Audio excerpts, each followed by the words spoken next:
CPIM এর আরেক নেতাকে বড় অফার। বলছি একটু দাঁড়ান, ওটা গল্পটাই বলে।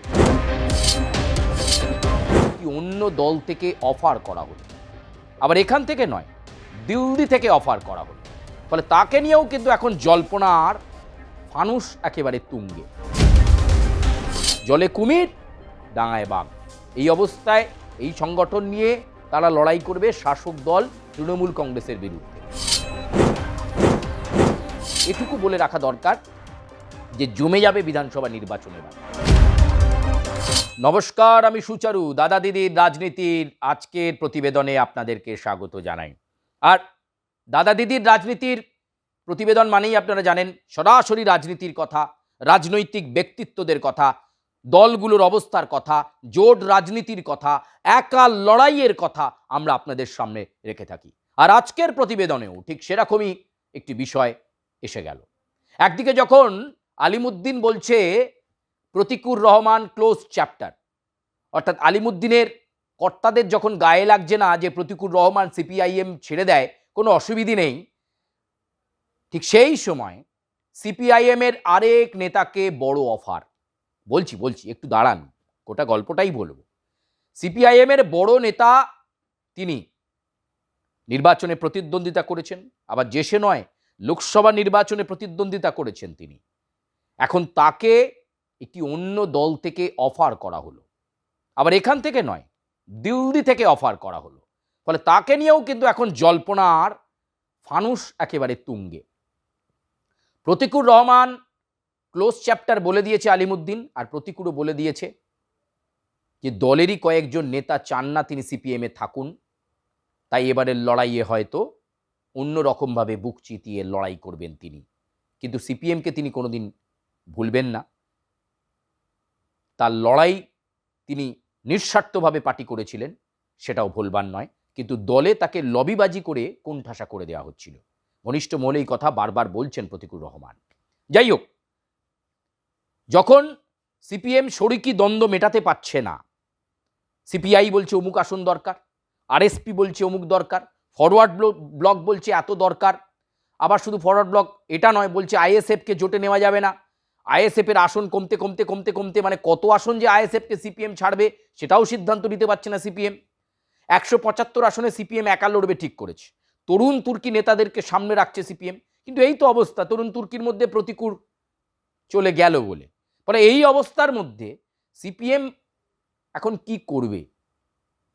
জলে কুমির, ডাঙায় বাঘ। এই অবস্থায় এই সংগঠন নিয়ে তারা লড়াই করবে শাসক দল তৃণমূল কংগ্রেসের বিরুদ্ধে।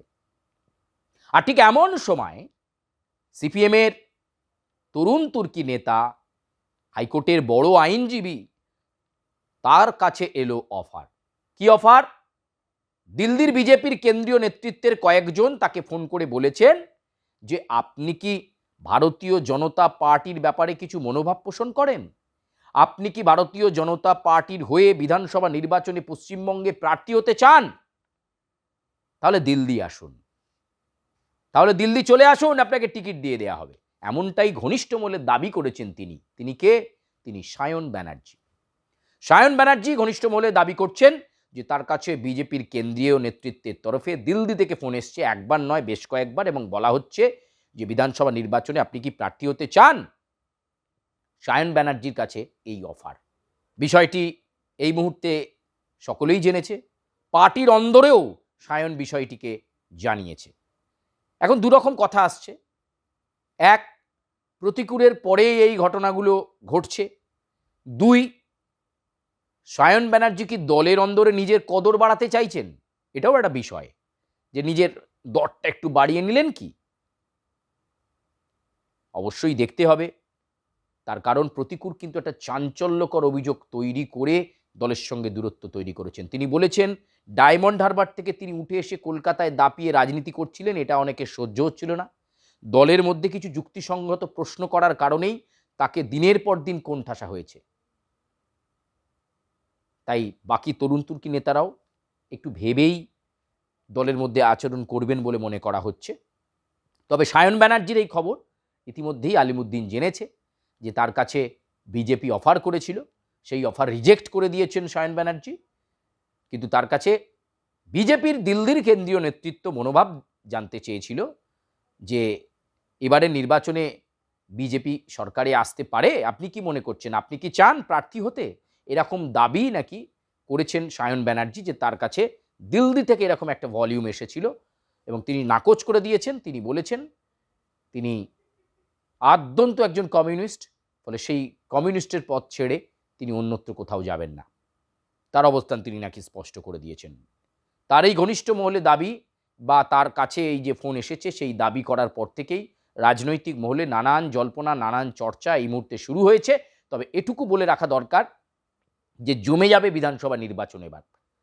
একদিকে নিজেদের সাংগঠনিক শক্তিতে বলীয়ান শাসক দল তৃণমূল কংগ্রেস, অন্যদিকে রাজ্যের প্রধান বিরোধী দল বিজেপি বলছে এইবারই পরিবর্তন, আর সেই সঙ্গে এবার কংগ্রেস আলাদা লড়াই করছে, সিপিএম আলাদা লড়াই করছে, এরকম একটা পরিস্থিতি। আইএসএফের সঙ্গে জোট কি হবে তারও কোনো ঠিক নেই। আজকে একরকম কথা হচ্ছে, কালকে একরকম, এরকম একটা পরিস্থিতিতে সিপিএম রাজ্য কমিটির বৈঠকে গেছে, তার পরেই রাজ্য বামফ্রন্টের আলোচনা হবে। ফলে রফা সূত্র এলে আইএসএফের সঙ্গে জোট হবে কিনা সেটাও একটা খুব গুরুত্বপূর্ণ জায়গায় দাঁড়িয়ে রয়েছে, খুব ইন্টারেস্টিং পয়েন্টে। এমন জায়গায় সায়ন ব্যানার্জিকে বিজেপির অফার, এটা কিন্তু আরও একটা জল্পনার ফানুসকে বাড়িয়ে দিয়েছে।